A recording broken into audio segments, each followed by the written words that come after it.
Welcome to Keys to Success. On this show, we will motivate, educate, and entertain you.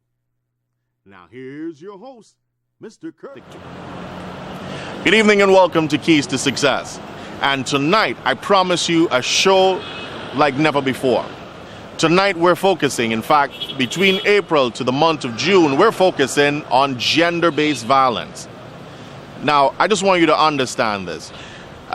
In doing research, I'm talking with GRPA at the moment, and of course you'll see them on later on in the show. Right now in Guyana, where it comes to statistics, there's very little or no stats whatsoever really reported on violence that's being administered to men who are being abused by women and other forms of abuse. So what I'm going to do on this show between April to June is highlight gender-based violence. I'm not going to focus this show. I'm not saying that it's not important, but I'm not going to focus on this show just beating or violence against women. I would like to flip it to the other side. And further on, sometime between the month of May or June, maybe July, we will hold a symposium on the same issue. So you can now get your voices heard on the same issue. So call a friend and, of course, click the link on the YouTube and share it. So we'll be right back after these messages. Giddens Payday Pawn Shop, the pioneer in the pawning business, is back on Rob Street. And Giddens is paying you the highest value for your gold jewelry. Just bring your jewelry into Giddens and get cash. Interest rates are reduced to 20% during this promotional period. Visit the new branch at 37 Rob Street next door to Eagles or call 227-7317. Giddens, the most trusted name in the pawning business. A name you can rely on. Confidential Tax, the best firm.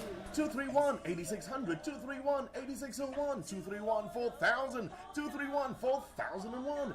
We are available 24 hours a day, and our base is at 25 Ernica Knott Road. Confidential cabs, 231-4000, 231-8601, 231-4001, 231-8600. There's only one taxi service that you can depend on, and that is only Confidential Cabs. For the best commercial signage and so much more, call Fast Graphics on 225-1099 or 622-7113. If you'd like to change the look of your car, why not wrap it? Call 225-1099 or 622-7113. Why not put your business on a banner stand and showcase all that you can? Call us today on 225-1099 or 622-7113. Fast Graphics, located at 28 Railroad Line, Kitty.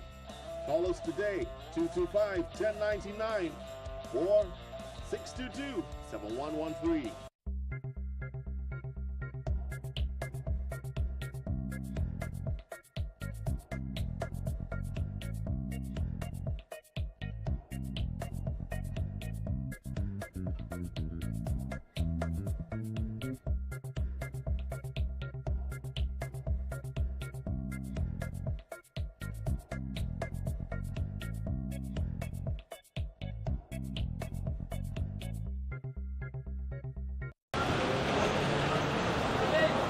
Well, it even got better.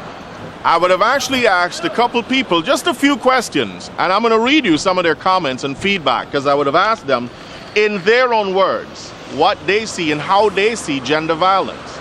And of course, Mrs. Carolyn King, all the way from Berbice, she sent this email, and she says, gender-based violence, in my opinion, speaks to the gender term used to describe violence against persons of all or any gender, male, female, homosexuality, bisexuals, etc., that occurs either physically, sexually, mentally, or emotionally.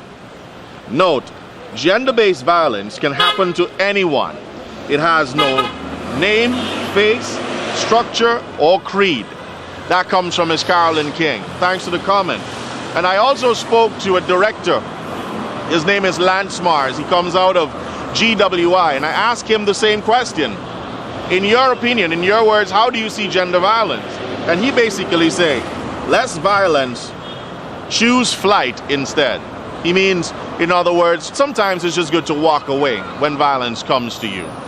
We went on further and I asked another young lady, Melissa is her name, and these are her comments. I'm against any form of violence. People should be treated with love and respect regardless of who they are. I would love to know your comment on this issue, gender-based violence. So tonight, Keys to Success takes to the street. Here are the comments from a couple of these people. Yes, my name is Eric Gray. I am from Ambition Here Studio. And my opinion on gender-based violence is violence against men and women. What I understand by gender-based violence is violence against both male and female, whether it's emotionally, sexually, physically, mentally. Well, gender-based violence, in my suggestion would be men and women being abused, whether visibly, verbally, sexually, or whatever form of abuse, but it goes to both gender, whatever male or female. No, negative. Gender-based violence is a negative on my behalf because violence is no part of anyone's life. I prefer show love than violence. I don't support violence in the whole, actually. So it's wrong to both men and women. Well, in my opinion, no, because really and truly don't hear much about men being abused as it's supposed to women being abused. And oftentimes you would hear persons reporting issues where men were being abused, and then in the police station there is some form of a joke made out of it. So I think there needs to be a little bit more sensitization about the abuse being dished out to men as well as to women, because no form of abuse is acceptable, and therefore if there's a problem in our society where men are being abused, then I think that we need to address that problem. It's like, take for instance, if the male, which is the head of the home, makes a report at the police station stating that he was being abused by his wife, then my personal opinion that the people who's at the police station, the very first question they may want to ask, I'm assuming, is, you didn't do anything about it? Or it might just turn out to be a big joke. I don't think men get enough satisfaction when it comes to the law, when it comes to violence against them. I think it's negative on men's behalf. Most women get satisfaction than men. Yeah. Well, my solution in eliminating the situation is each party, both sides, they should have a fair hearing. They should have a fair hearing. That's correct. Thank you very much. I think we should put a better listening ear to men when it comes to gender-based violence, because men also need protection. Well, if there's a case where someone comes to me, a male comes to me seeking advice as it relates to them being abused by their partner, then I would try to get down to the meat of the matter to find out what is causing the abuse, where it is coming from, and why is it being dealt out to this particular individual, and also try to get the other party who is involved in the abuse to know why that person is abusing the person who they're supposed to be in love with or care about, because if you love someone or care about them, you're not supposed to be abusing them, male or female. So I think we need to get down to the root of the matter and see how we can solve it by having open dialogue with those persons. So call a friend, and of course, click the link on the YouTube and share it. So we'll be right back after these messages. Giddens Payday Pawn Shop, the pioneer in the pawning business, is back on Rob Street. And Giddens is paying you the highest value for your gold jewelry. Just bring your jewelry into Giddens and get cash. Interest rates are reduced to 20% during this promotional period. Visit the new branch at 37 Rob Street next door to Eagles, or call 227-7317. Giddens, the most trusted name in the pawning business. A name you can rely on. Confidential Cats, the best firm. 231-8600, 231-8601, 231-4000, 231-4001. We are available 24 hours a day, and our base is at 25 Ernica Knott Road. Confidential cabs, 231-4000, 231-8601, 231-4001, 231-8600. There's only one taxi service that you can depend on, and that is only Confidential Cabs. For the best commercial signage and so much more, call Fast Graphics on 225-1099 or 622-7113. If you'd like to change the look of your car, why not wrap it? Call 225-1099 or 622-7113. Why not put your business on a banner stand and showcase all that you can? Call us today on 225-1099 or 622-7113. Fast Graphics, located at 28 Railroad Line, Kitty. Call us today, 225-1099 or 622-7113.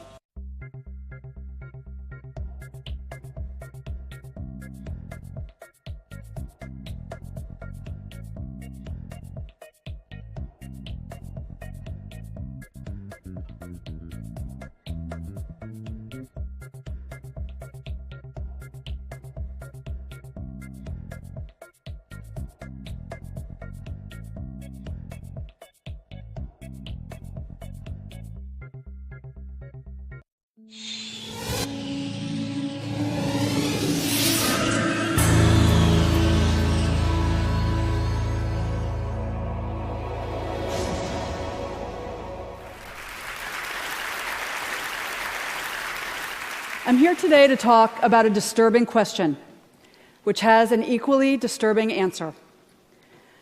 My topic is the secrets of domestic violence. And the question I'm going to tackle is the one question everyone always asks. Why does she stay? Why would anyone stay with a man who beats her? I'm not a psychiatrist, a social worker, or an expert in domestic violence. I'm just one woman with a story to tell. I was 22. I had just graduated from Harvard College. I'd moved to New York City for my first job as a writer and editor at 17 magazine.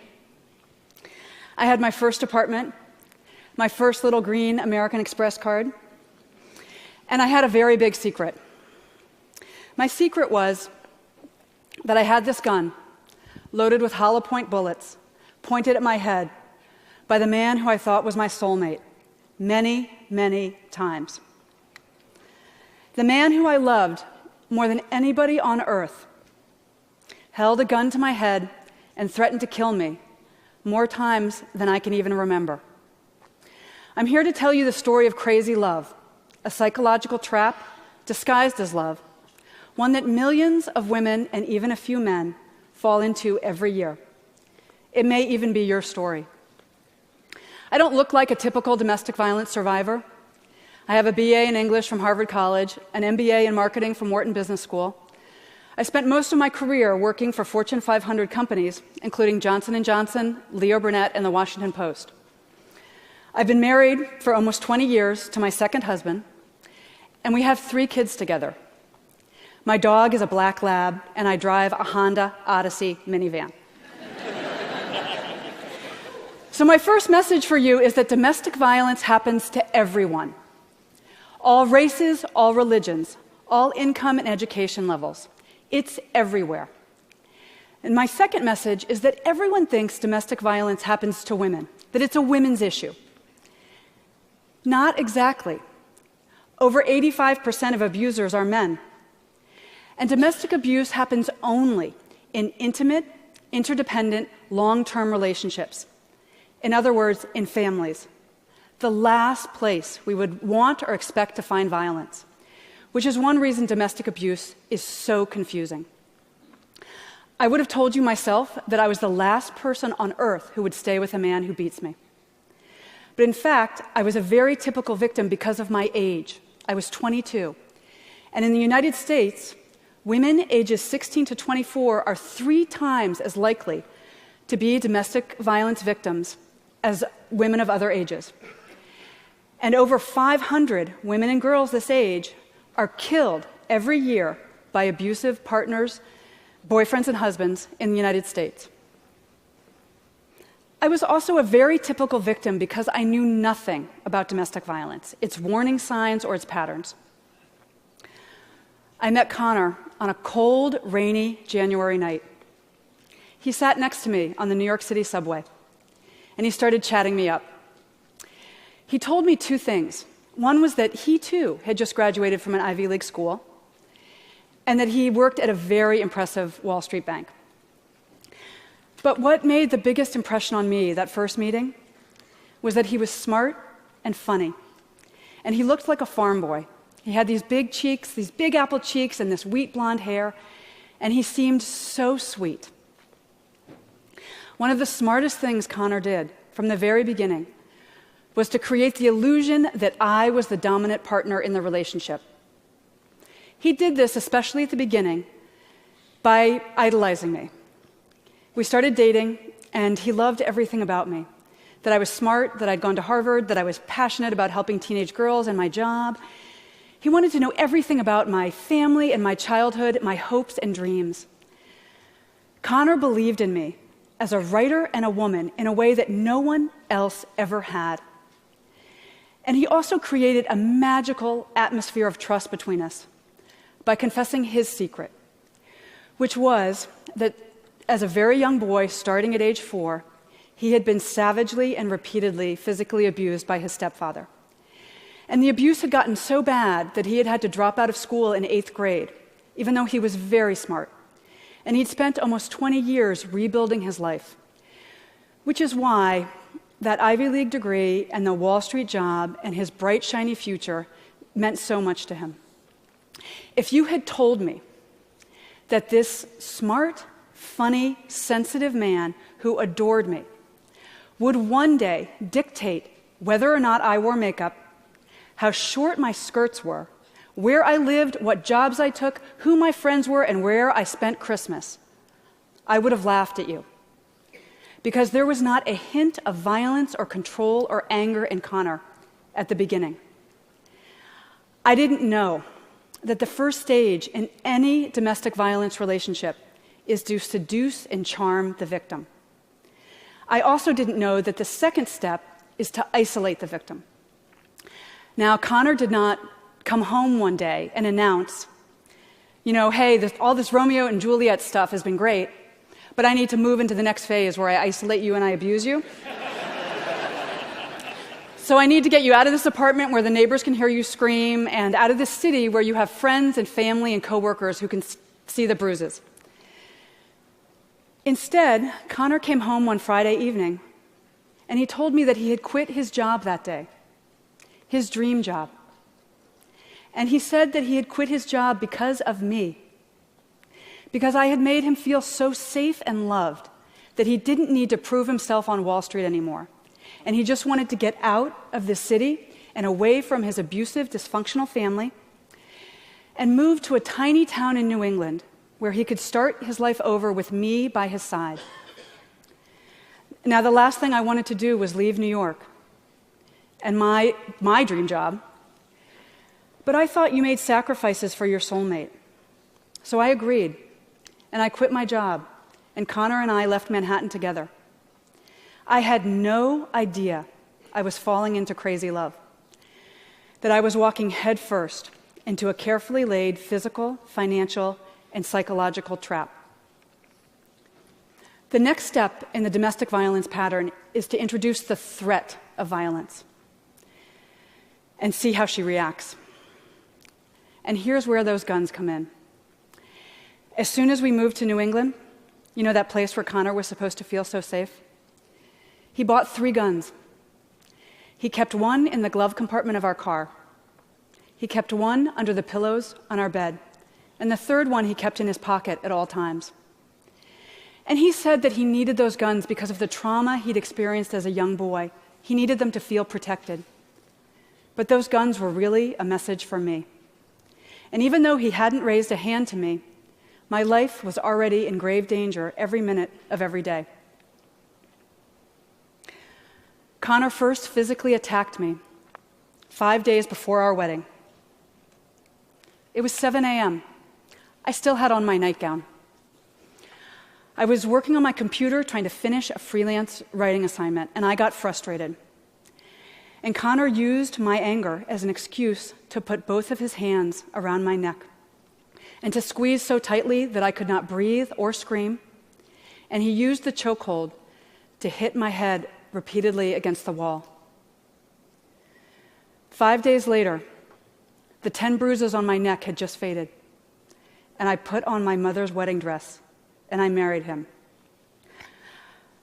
Despite what had happened, I was sure we were going to live happily ever after, because I loved him, and he loved me so much. And he was very, very sorry. He had just been really stressed out by the wedding and by becoming a family with me. It was an isolated incident, and he was never going to hurt me again. It happened twice more on the honeymoon. The first time, I was driving to find a secret beach, and I got lost. And he punched me in the side of my head so hard that the other side of my head repeatedly hit the driver's side window. And then a few days later, driving home from our honeymoon, he got frustrated by traffic, and he threw a cold Big Mac in my face. Connor proceeded to beat me once or twice a week for the next 2.5 years of our marriage. I was mistaken in thinking that I was unique and alone in this situation. 1 in 3 American women experiences domestic violence or stalking at some point in her life. And the CDC reports that 15 million children are abused every year. 15 million. So actually, I was in very good company. Back to my question. Why did I stay? The answer is easy. I didn't know he was abusing me. Even though he held those loaded guns to my head, pushed me downstairs, threatened to kill our dog, pulled the key out of the car ignition as I drove down the highway, poured coffee grinds on my head as I dressed for a job interview. I never once thought of myself as a battered wife. Instead, I was a very strong woman in love with a deeply troubled man, and I was the only person on earth who could help Connor face his demons. The other question everybody asks is, why doesn't she just leave? Why didn't I walk out? I could have left any time. To me, this is the saddest and most painful question that people ask, because we victims know something you usually don't. It's incredibly dangerous to leave an abuser, because the final step in the domestic violence pattern is kill her. Over 70% of domestic violence murders happen after the victim has ended the relationship, after she's gotten out, because then the abuser has nothing left to lose. Other outcomes include long-term stalking, even after the abuser remarries, denial of financial resources, and manipulation of the family court system to terrify the victim and her children, who are regularly forced by family court judges to spend unsupervised time with the man who beat their mother. And still we ask, why doesn't she just leave? I was able to leave because of one final sadistic beating that broke through my denial. I realized that the man who I loved so much was going to kill me if I let him. So I broke the silence. I told everyone. The police, my neighbors, my friends and family, total strangers. And I'm here today because you all helped me. We tend to stereotype victims as grisly headlines, self-destructive women, damaged goods. The question, why does she stay, is code for some people for it's her fault for staying. As if victims intentionally choose to fall in love with men intent upon destroying us. But since publishing Crazy Love, I have heard hundreds of stories from men and women who also got out, who learned an invaluable life lesson from what happened, and who rebuilt lives, joyous, happy lives, as employees, wives, and mothers, lives completely free of violence.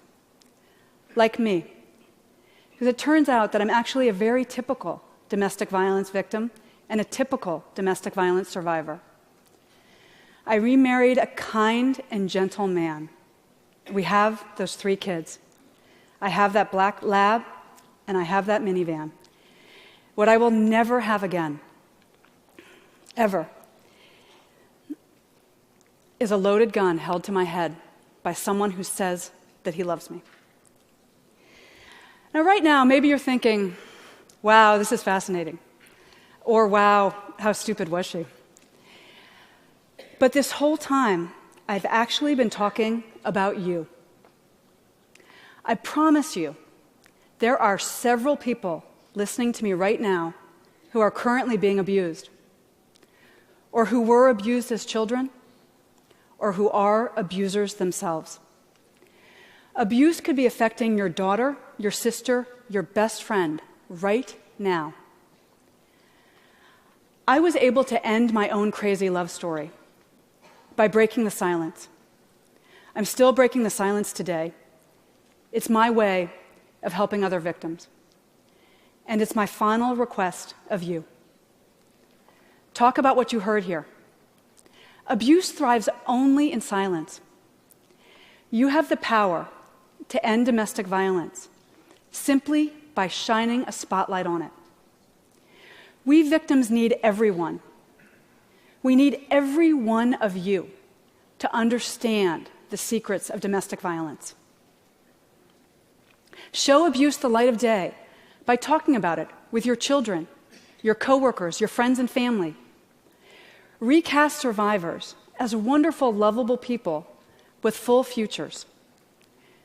Recognize the early signs of violence and conscientiously intervene, de-escalate it, show victims a safe way out.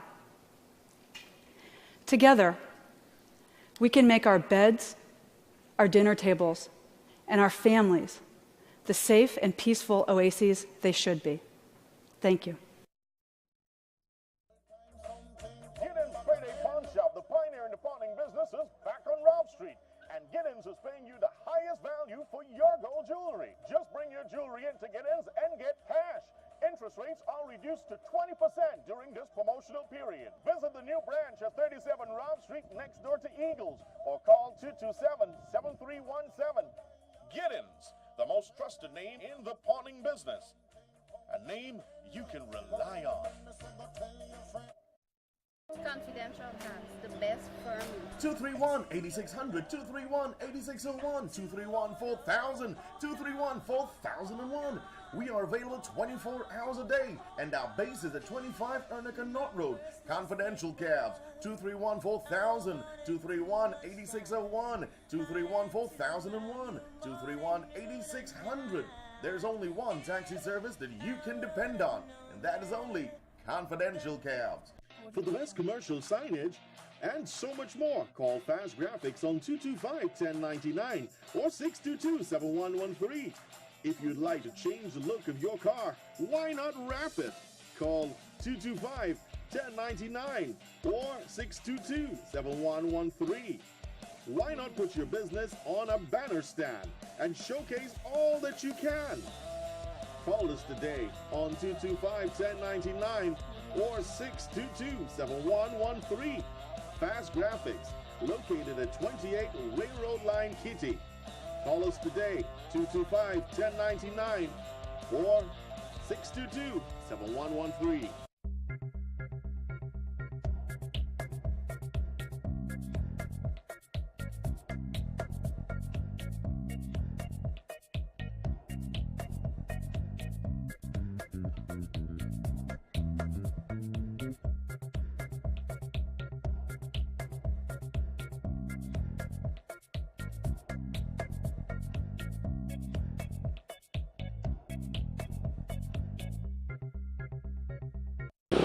Well, like everything else, time has run out on us on the show tonight.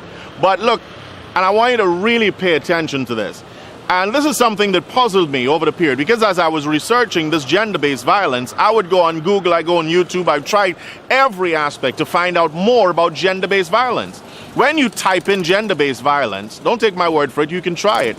and you Google gender-based violence, it comes up with all the popular industries and workplaces that do this sort of research. But then it ends up back to violence against women.